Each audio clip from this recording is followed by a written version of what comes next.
நம் இந்த சோதனையுடைய அதாவது சில செயல் வடிவங்கள் நம்ம பார்க்கிற நேரத்தில் ரசூலுல்லாஹி ஸல்லல்லாஹு அலைஹி வஸல்லம் அவர்கள் தங்களுடைய ஒரு நிலையை பற்றி சொல்லி ஹைபரிலே ரசூல் ஸல்லல்லாஹு அலைஹி வஸல்லம் அவர்களுக்கு ஒரு நஞ்சூட்டப்பட்ட ஒரு இறைச்சி என்ன செய்தது, வழங்கப்பட்டது. ரசூல் ஸல்லல்லாஹு அலைஹி வஸல்லம் அவர்கள் சாப்பிட்டார்கள். அந்த சாப்பிட்டதை ரசூலுல்லாஹி ஸல்லல்லாஹு அலைஹி வஸல்லம் மரண வேதனையின் பொழுது சொல்லி காட்டுகிறார்கள். 3 வருடங்கள் ஆகிவிட்டன, 3 வருடங்கள் தாங்கி அதாவது கடந்து விட்டன. அப்பொழுது ரசூல் ஸல்லல்லாஹு அலைஹி வஸல்லம் சொல்கிறார், வலா அஸாலு அஜிது அலம தஆம் அல்லதி அகல்து ஃபீ ஹைபர். ஹைபர்ல நான் சாப்பிட்ட சாப்பாட்டுடைய வழியை இன்னும் உணர்கிறேன் என்றார் ரசூல் ஸல்லல்லாஹு அலைஹி வஸல்லம். அப்போ 3 வருடங்கள் தாண்டிட்டு 3 வருடங்களாக அந்த வழியை நான் இன்னும் என்ன செய்கிறேன், உணர்கிறேன் என்று ரசூலுல்லாஹி ஸல்லல்லாஹு அலைஹி வஸல்லம் சொல்றாங்க. அனஸ் ரலியல்லாஹு சொல்றாங்க, ரசூலுல்லாஹ் பேசுகின்ற பொழுது தொண்டையிலே அந்த அடையாளம் எனக்கு விளங்கும், அந்த வலியுடைய அடையாளம் எனக்கு என்ன செய்யும், விளங்கும். அது சிவந்து போயிருக்கக்கூடிய அந்த உள்நாக்கு இருக்கிறதே, அது சிவந்து அது கட்டி போயிருக்கக்கூடிய அந்த அடையாளத்தை நான் கண்டிருக்கிறேன் என்று அனஸ் ரலியல்லாஹு சொல்றாங்க. 3 வருடங்களாக ரசூல் ஸல்லல்லாஹு அலைஹி வஸல்லம் இப்படி இருந்து மரணித்ததனால் அவரது மரணம் சாதாரண மரணமா ஷஹாதத்துடைய மரணமா என்று வரலாற்று ஆசிரியர் என்ன செய்வாங்க, அதில் கருத்து முரண்படுவார்கள். நபி அவர்கள் ஷஹீதாகத்தான் என்ன செய்தார்கள், மரணித்தார்கள் என்று சொல்லக்கூடிய அறிஞர்களும் என்ன செய்கிறாங்க, இருக்கிறார்கள். அன்புள்ள சகோதரர்களே, இந்த ஒரு பகுதியை நினைச்சு பாருங்க. ரசூல் அதாவது எமக்கு சோதனை என்பது பிறந்த பொழுதும் அமைந்து விடலாம், இடையிலும் அமைந்து விடலாம். ஆனா நபி அவர்களுக்கு மரணிக்கின்ற வரைக்கும் என்ன செய்வது, நிரந்தரமாக 3 வருட காலங்கள் அது அமைந்திருக்கிறது. ரசூல் ஸல்லல்லாஹு அலைஹி வஸல்லம் முறை மௌத்தாகிற நேரத்தில் அது என்ன செய்றாங்க, அதை சொல்றாங்க. சொல்லிட்டு சொல்றாங்க, இப்பொழுது இரத்த குழாய் வெடிக்கிற நேரம் என்றாங்க ரசூல். நான் அதனால தான் மௌத்தாகிறேன்றாங்க ரசூல் ஸல்லல்லாஹு அலைஹி வஸல்லம். ஹாதா அவானு இன்கிதாஉ அபுஹுரி என்னாங்க, அந்த இரத்த நாளங்கள்ல உண்டு வெடிக்கக்கூடிய உயிர் நாளம்னு சொல்லுவாங்களே, அது வெடிக்கக்கூடிய நேரத்திலே நான் என்ன செய்கிறேன் இருக்கிறேன் என்று ரசூலுல்லாஹி ஸல்லல்லாஹு அலைஹி வஸல்லம் என்ன செய்தார்கள், சொன்னார்கள் என்பது பார்க்க. அல்லாஹ்வுடைய தூதர், அல்லாஹ்வுக்கு மிகவும் விருப்பமானவர், அல்லாஹ்வுக்கு மிகவும் நெருக்கமானவர், அவருடைய பிரார்த்தனை உடனே கபூலாகும் என்று இருந்தும் ரசூலுல்லாஹி ஸல்லல்லாஹு அலைஹி வஸல்லம் அந்த சோதனையை அணுகிய முறை, அது எவ்வளவு பெரிய ஒரு இடம், எவ்வளவு பெரிய ஒரு வழி. இன்னும் சொல்ல போனால் எமது பொறுப்புகளை எல்லாவற்றையும் விட ஒரு உச்சகட்ட பொறுப்புல ரசூலுல்லாஹ் இருக்கிறாங்க, உச்சகட்ட பொறுப்புல இருக்கிறார்கள். பொறுப்பு என்று எடுத்துக்கொண்டால் நபி அவர்கள் நமது பார்வையில மரணிக்கவே கூடாது என்று சொல்லக்கூடிய அமைப்பிலான பொறுப்புக்கு நபி அவர்களுக்கு என்ன, அங்கே ஒரு தலைமைத்துவம் இருக்கிறது, தலைமைத்துவத்துடைய தேவை இருந்து கொண்டிருக்கிறது. இருந்தும் ரசூலுல்லாஹி ஸல்லல்லாஹு அலைஹி வஸல்லம் அந்த இறைவனது அந்த சோதனையை அணுகிய முறையும் சொன்ன வார்த்தை இதுதான் ஹுஸ்னுல் தன் பில்லாஹ், அல்லாஹ் ரப்புல் ஆலமீனை பற்றிய நல்லெண்ணத்தோடு ஒரு அடியான் வாழக்கூடிய முறை என்பது அர்த்தம். அன்புள்ள சகோதரர்களை, நபி தோழர்களிலேயே பலர் என்ன செய்தார்கள், இது போன்ற சோதனைக்கு ஆளாக்கப்பட்டிருந்தார்கள். நாமெல்லாம் தெரிந்த செய்தி, ஒரு பெண்மணி ரசூலுல்லாஹி ஸல்லல்லாஹு அலைஹி வஸல்லம் அவர்களை வந்து முறைப்படுறாங்களே, அல்லாஹ்வின் தூதரே இன்னி உஸ்ரா, எனக்கு வந்து ஃபிட் என, அதாவது நான் வந்து உடலால் என்ன செய்கிறேன், அதை மட்டுப்படுத்தப்படுகிறேன், கட்டுப்படுத்தப்படுகிறேன் அப்படின்னு என்ன செய்றாங்க, சொல்றாங்க. சொன்ன பொழுது ரசூல் ஸல்லல்லாஹு அலைஹி வஸல்லம் துஆ செய்ய சொல்றாங்க. அப்ப ரசூல் ஸல்லல்லாஹு அலைஹி வஸல்லம் சொல்றாங்க, நீங்க விரும்பினா நான் துஆ செய்றேன், அல்லாஹ் தஆலா உங்களுக்கு என்ன செய்யலாம், குணத்தை தரலாம். வ இன் ஷித்தி சபர்தி வலக்கில் ஜன்னா, நீங்க விரும்பினா இந்த சோதனையில பொறுமையா இருங்க, உங்களுக்கு சொர்க்கம் உண்டு என்றாங்க. நிரந்தர சோதனை அமைந்தவனுக்குரிய பஷாரத்தா இல்லையா அது, உனக்கு நீங்க விரும்பினா பொறுமையாக இருங்கள், உங்களுக்கு சுவர்க்கம் உண்டு என்று ரசூலுல்லாஹி ஸல்லல்லாஹு அலைஹி வஸல்லம் சொல்றாங்க. அந்த பெண்மணிக்கு சுவர்க்கம் வாக்காக சொல்லப்படுகிறது. அது போன்ற சோதனையில் உள்ளவர்களுக்கு சொர்க்கத்தை ஆசை வைப்பதற்கான ஒரு வழிகாட்டல் என்ன செய்கிறது, சொல்லப்படுகிறது. அப்ப சொல்லப்பட்ட பொழுது அந்த பெண்மணி என்ன செய்யறான்னு சொன்னா, பல் அஸ்பிர், நான் பொறுமையாக இருந்து கொள்கிறேன். வ இன்னி அத்தகஷஃப், எனது ஆடைகள் விலகுகின்றன, அந்த ஆடைகள் விலகாமல் இருக்க துஆ செய்யுங்க. நான் அதாவது அப்படி விழுகிற நேரத்தில் ஆடைகளை என்ன செஞ்சிருது, அதாவது விலகி விடுகிறது, அதற்காக துஆ செய்யுங்க என்றாங்க ரசூலுல்லாஹி ஸல்லல்லாஹு அலைஹி வஸல்லம். அதற்காக துஆ கேட்டாங்க என்பதை பார்க்கிறோம். முஐகிப் ரலியல்லாஹு அன்ஹு அவர்கள், முஐகிப் ரலியல்லாஹு அன்ஹு அவர்கள் தொழுநோயாளி. ரசூல் ஸல்லல்லாஹு அலைஹி வஸல்லம் சொல்றாங்க, ஃபிர்ர மினல் மஜ்தூமி ஃபிராரக மினல் அஸத், சிங்கத்திலிருந்து வெருண்டு ஓடுவதை போல தொழுநோயாளியை கண்டா நீங்க என்ன செஞ்சிருங்க, வெருண்டு ஓடி விடுங்க, அதாவது கிட்ட நிக்காதீங்க, அது உங்களுக்கு பாதிக்காத அமைப்பில் நடந்து கொள்ளுங்க என்றாங்க ரசூலுல்லாஹி ஸல்லல்லாஹு அலைஹி வஸல்லம். அதே நேரம் அந்த தொழுநோயை பொறுத்த வரைக்கும் ஆரம்பத்தில் தொற்று நோயாக இருக்காது, காலத்துக்கு அவரோட இருந்து பழகி அவருக்கு சேவை செஞ்சு மிச்ச காலம் போற டைம்ல அடுத்தவருக்கு என்ன செய்யலாம், அது தொற்றுவதற்கான வாய்ப்பு உண்டு. அந்த முஐகிப் ரலியல்லாஹு அன்ஹு அவர்கள், உமர் ரலியல்லாஹு அன்ஹு அவர்களுடைய இருக்கிற நேரத்தில் சில பொருளாதார நிர்வாகத்துக்கு பொறுப்பாக இருந்தார்கள். இந்த முஐகிப் ரலியல்லாஹு அன்ஹு அவர்கள் சுஜூதில் நம்ம இருக்கிற நேரத்தில், அதாவது மண்ணோ எதுவோ பட்டு விட்டால் அதை நீங்கள் தடவ வேண்டாம் என்று சொல்லக்கூடிய செய்தி அறிவிக்கின்றவர், அப்படியே நீங்கள் செய்வதாக இருந்தாலும் ஒரு முறை என்ன செய்யுங்க, செய்து கொள்ளுங்கள் என்ற செய்தி அறிவிக்கக்கூடிய நபித்தோழர் முஸ்லிம்லே வரக்கூடிய செய்தி இது.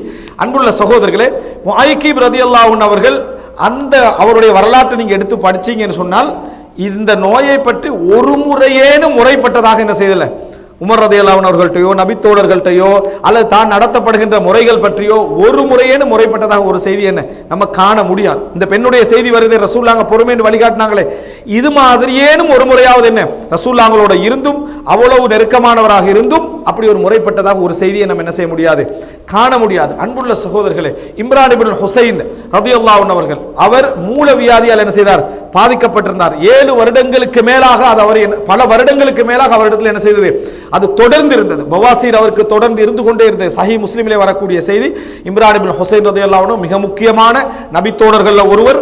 அந்த இம்ரான் இப்னு ஹுசைன் ரலியல்லாஹு அன்ஹு அவர்கள் சொல்லுகிறார்கள், நான் அதில் காத்த பொறுமையை பற்றி அவர் சொல்லுகிறார். அந்த பொறுமையின் உச்சத்தின் காரணமாக மலக்குமார்களுடைய சலாமை நான் கேட்டிருக்கிறேன் என்று சொன்னார்கள். சஹீஹ் முஸ்லிமில் வரக்கூடிய செய்தி, எனக்கு கான யுஸல்லமு அலை, எனக்கு சலாம் சொல்லப்படும் என்று சொன்னார். நான் போற நேரங்களில் சலாமுடைய ஓசையை நான் கேட்டிருக்கிறேன். திடீரென அந்த நோயிலிருந்து நான் என்னை காத்துக் கொள்வதற்காக நான் மருத்துவம் செய்தேன். அதாவது ஒரு நிரந்தரமா ஒரு இல்லாமல் ஆக்கிக் கொள்வதற்கான ஒரு மருத்துவம் செய்தேன். கொஞ்ச நாள் நான் என்ன செஞ்சேன், அந்த நோயற்ற நிலையில இருந்தேன். அதனால் அந்த சலாம் ஓசை எனக்கு கேட்கவில்லை என்றார். கொஞ்ச நாட்கள் எனக்கு அந்த ஓசை என்னது கேட்கவில்லை. அந்த மருத்துவத்தை நான் விட்ட பொழுது மறுபடியும் என்ன அந்த சலாம் ஓசைகள் எனக்கு கேட்டேன் என்று இம்ரான் இப்னு ஹுசைன் ரலியல்லாஹு அன்ஹு அவர்கள் சொல்லக்கூடிய செய்தியை பார்க்கிறோம். அன்புள்ள சகோதரர்களே, சோதனைகளுடைய புரிதல் நபித்தோழர்களுக்கு எப்படி இருந்தது என்று பாருங்கள். சோதனைகளுடைய புரிதல் நபித்தோழர்களுக்கு எவ்வளவு அழகான ஒரு புரிதலாக இருந்தது என்பதற்கு இந்த இம்ரான் இப்னு ஹுசைன் ரலியல்லாஹு அன்ஹுடைய இந்த செய்தி எங்களுக்கு என்ன செய்கிறது, ஆதாரமாக இருந்து கொண்டிருக்கிறது. அன்புள்ள சகோதரர்களே, இது போன்ற நிலைகள் மனிதனுக்கு எல்லா விஷயங்களிலும் வந்துவிடலாம். இது போன்ற பல சம்பவங்களை நாங்கள் படிக்கலாம். இந்த நேரத்தில் எல்லாம் அல்லாஹ் என்னை எப்படி நிர்வகிக்கிறார் என்ற அந்த நல்ல எண்ணம் என்னிடத்தில் என்ன செய்ய வேண்டும், இருக்க வேண்டும். அமைந்துவிட்ட சோதனைக்காக அங்கலாய்த்துக் கொண்டும் முறைப்பட்டு கொண்டும் அதை பற்றி யோசித்துக் கொண்டும் அதை பற்றி அவநம்பிக்கைகளை அடுத்தவர்களிடத்திலே வளர்ந்து கொண்டும் நாம் இருக்கக்கூடாது. எப்படிப்பட்ட மார்க்கத்திலே இருக்கிறோம் என்றால், அல்லாஹ்வுடைய தூதர் ஸல்லல்லாஹு அலைஹி வஸல்லம் இன்று முஸ்லிம் சமுதாயத்துக்கு தலைவராக இருந்தால் எவ்வளவு பெரிய நிம்மதி, சந்தோஷம். அந்த தலைவர் யுத்த களத்திலே கொல்லப்பட்டாலும் நம்ம பின்தங்க கூடாது என்று சொல்லக்கூடிய மார்க்கத்திலே இருந்து கொண்டிருக்கும். அல்லாஹ்வுடைய தூதரே தலைவராக இருந்து அஃப இம்மாத அவ் குத்திலன் கலபத்தும் அலா அகாபிக்கும் வமா முஹம்மதுன் இல்லா ரசூல், முஹம்மது அல்லாஹ்வுடைய தூதரே என்று வேறில்லை. அவர் கொல்லப்பட்டால், அவர் மரணித்து விட்டால் வந்த வழியை நீங்கள் திரும்பி போய்விடுவீர்களா என்று அல்லாஹ் தஆலா கேட்கிறார். அப்போ உஹது யுத்தத்தில் ரசூலுல்லாஹ் தலைவராக இருந்து அவர் கொல்லப்பட்ட செய்தி பரவிய நேரத்தில் அவநம்பிக்கைக்கு அவங்க உள்ளாகிற நேரத்தில் எப்படி நீங்க அவநம்பிக்கைக்கு உள்ளாகுவீர்கள் என்று அல்லாஹ் தஆலா கேட்கிறார். அல்லாஹ்வுடைய தூதரே தலைவராக இருந்தால் அதுக்கு பின்னால மற்ற தலைவர்களை என் மாத்திரம் நினைச்சு பாருங்க. அன்புள்ள சகோதரர்களே, எனவே அப்படிப்பட்ட ஒரு நம்பிக்கையூட்டக்கூடிய மார்க்கத்தில் இருந்து கொண்டு நாம் இந்த விஷயங்களில் கவனமற்று கூடாது. இறுதியாக அன்புள்ள சகோதரர் இமாம் இப்னுல் ஜௌசி ரஹிமஹுல்லாஹ் இடத்தில் ஒரு கேட்கப்படுகிறது, எனக்கு ஒரு வாழ்க்கை துணை அமைந்திருக்கிறார், மனைவியை பற்றி சொல்றாங்க.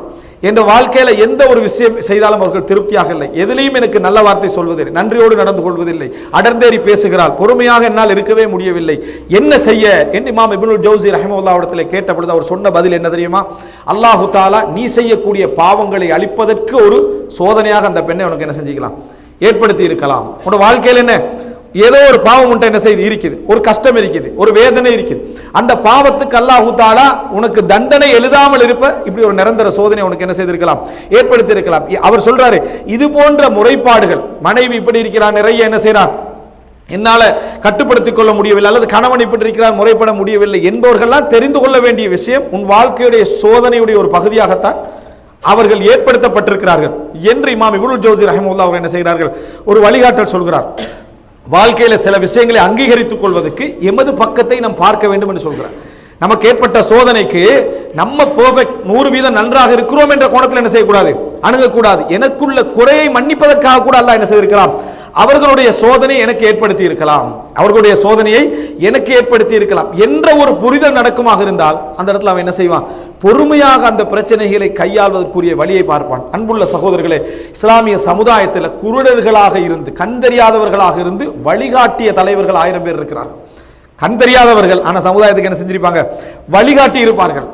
எதன் காரணமாக இவர்களெல்லாம் இந்த சமுதாயத்திலே முன்னேறி வந்தார்கள் என்று நீங்க இஸ்லாமிய வரலாற்றை அடுத்த வரலாற்றை எடுத்து பார்த்தீங்கன்னா, இந்த இஸ்லாமிய வரலாற்றில் அங்கவீனமாக இருந்தாலும் சரி, அதுபோல உடல் பலகீனங்களாக இருந்தாலும் சரி, சோதிக்கப்பட்டவர்களாக இருந்தாலும் சரி, அவைகளை எதையுமே கண்டுகொள்ளாமல் மாற்றுத்திறனாளிகள் என்று முதலாவது பெயர் வைப்பதற்கு தகுதியாக இருந்த சமுதாயம் இந்த சமுதாயம். அப்படி எதையுமே கண்டுகொள்ளாம அவருடைய திறமைகளை மாத்திரம் அடையாளப்படுத்தி கண்டுகொண்ட ஒரு சமுதாயம் தான் முஸ்லிம் சமுதாயம். நம்ம எந்த அறிஞர்களுடைய வரலாற்றை எடுத்துக்கொண்டாலும், நம்ம பேசக்கூடிய அறிஞர்கள் என்று நம்ம எதையெல்லாம் நினைக்கிறோம், 90% இது போன்ற பலகீனங்கள் சோதனைகள் இருந்த அறிஞர்களை நம்ம என்ன செய்யலாம், நம்ம பார்க்கலாம். எனவே அன்புள்ள சகோதரர்களே, அடுத்தவர்களுக்கு மத்தியில் நல்ல செய்திகளை வளர்த்து அவர்களுக்கு இருக்கக்கூடிய சோதனைகள் என்பது உங்களுக்கான ஒரு சொர்க்கத்துக்கான ஒரு வரப்பிரசாதம் என்பதை போன்ற ஒரு உணர்வுகளை அவர்களிடத்திலே ஊட்டி வளர்க்கக்கூடிய மக்களாகவும், எம்மிடத்திலே இருக்கக்கூடிய சோதனைகளில் பொறுமையாகவும் அல்லாஹ்விடத்திலே பிரார்த்தனை செய்தும் நாம் அல்லாஹ் ரப்பல் ஆலமீன் நமக்கு தந்த ஒரு அந்தஸ்தாகவும் அதை கருதி பொறுமையாக வாழக்கூடிய மக்களாகவும் அல்லாஹ் ரப்பல் ஆலமீன் என்னையும் உங்களையும் ஆக்கியல் புரிவானாக. ஹதா மா இந்தி வல் இல்மு இந்தல்லாஹ் வ அகூலு கௌலி ஹதா வ அஸ்தக்ஃபிருல்லாஹ் லி வ லக்கும்.